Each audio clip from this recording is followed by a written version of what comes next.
नमस्कार, मैं हूँ फरीदा। आप सभी दर्शकों का स्वागत है नोटिस टाइम पर।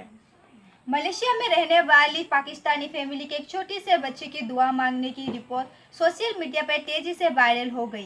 आइए सुनते हैं नन्ही परी ने दुआ में क्या मांगा। मैं आपकी मासूम सी छोटी सी बंदी हूँ। हम लोग शैतानों की बात कभी नहीं मानते। मुझे समझ नहीं आ रहा कि मैंने कौन सी गलती करी है। अल्लाह ताला कोरोना वायरस को खत्म कर दीजिए। मुझे बहुत बुरा लग रहा है। कोई भी बाहर नहीं जा पा रहा है, रात को कोई भी नहीं आ पा रहा है। पुलिस सबको चेक कर ली है, क्या कोई आ रहा है क्या नहीं। बाहर कोरोना वायरस घूम रहा है,